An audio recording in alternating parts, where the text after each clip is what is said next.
what I've tried to do with these notes is I've tried to use my experience as an examiner and through teaching thousands and thousands of students to put notes in the most efficient way possible for you to write these down, because I know that you want to spend as little time possible revising with the maximal possible effect.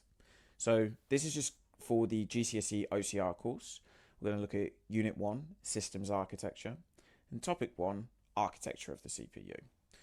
I will be doing ones for other exam boards as well. So if you are on this one and you're doing AQA, IGCSE, Pearson, please go and see the other ones. These are all linked to the spec points. So what I've done is I've used my experience to write down all the potential questions for each spec point and give you a nice, easy to remember answer. First spec point is going to be the purpose of the CPU and the fetch execute cycle. So the 3 questions that could potentially come up are in green. I would recommend writing those questions in a different color to your answer. And then with your answer, writing in a nice, bright color. Doesn't have to be red, but red works very, very well in helping you to remember this when you need to in the exam. So with this, all of the answers, they're all answered in a roughly the same way. So you can see here, the CPU fetches instructions and data from RAM, brings it back to the CPU, decodes it, and then executes it by carrying out the instruction. You can use this for every single one of these questions. So you've only got to remember one answer for 3 of these points. The next question that we're going to be looking at is all of it regarding the arithmetic logic unit. So the arithmetic logic unit is, you could get the question which is describe the purpose of the ALU. You could also get state and describe the purpose of 2 components in the CPU. And you could use this as the first half of it. So the ALU performs mathematical operations and logical decisions such as and, or, not. Everyone remembers the first part there. They don't always remember the second part, which is what gets you the second mark.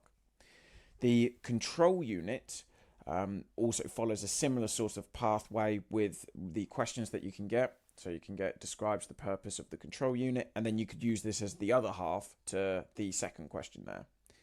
This control unit performs the decoding part of the FDE cycle and also sends out control signals to other parts of the CPU. The cache stores frequently used instructions, so the CPU doesn't have to go to RAM to fetch it. This helps to speed the process up of the FDE cycle, in turn improving the performance of the CPU. Registers. With this, we're going to come back to a couple of these keywords, but volatile memory store used in the FDE cycle to store instructions and data. Volatile just means that when it doesn't have power, it essentially doesn't remember any of the data or instructions that are stored on there. We will come back to this at a later date though. This is probably the hardest part, is what I would say. So I've tried to, with these ones, give you as little as possible that you have to remember. And they're all very, very similar definitions apart from the accumulator. What I'd recommend with this is all you need to do is write the acronym. So that's less to remember in itself. So you can write PC, MAR, MDR, ACC. And also if you need to as well, just if you have a look at the definitions, they're all quite similar. So let's have a look at the first one. So got holds the address of the next instruction to be executed. The memory address register holds the address of the current instruction being executed. So as you can see, going from the top one to the bottom one, the only difference in wording is current. So just remember MAR, current, PC, next, and it's the same definition. MDR holds the data that is currently in use by the CPU. And the accumulator holds the result of any calculations done by the ALU. So the accumulator is the one that I would say is probably quite different from the rest of them.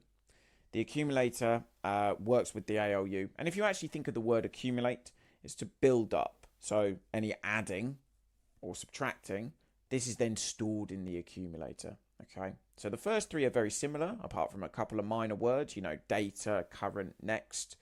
The accumulator is the different one.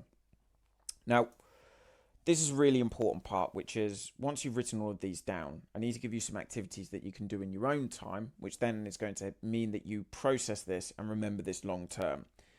This maintenance, so maintenance just means that you're working on this to make sure that it stays in your head. I would recommend is using flashcards. It's nice and easy. Just get some card. I mean, you could even just get sheets of paper and use it, and then you don't have to do any cutting out, but I'll leave that to you. You write the question on the one side, the answer on the other. You go through them, and what you're going to do is you're going to write the answers and see if you can remember it exactly as you have written it from this PowerPoint. If it works, and you're going to put that in a good pile. If it's not exact, you're going to put that into a practice pile. And then what you do is with your practice pile, which is the ones that you're not remembering quite right, you keep practicing these until you have got all of them in the good pile, which then every so often then you can practice the good pile. This is a brilliant way to make sure that you process this information and can remember it more long term.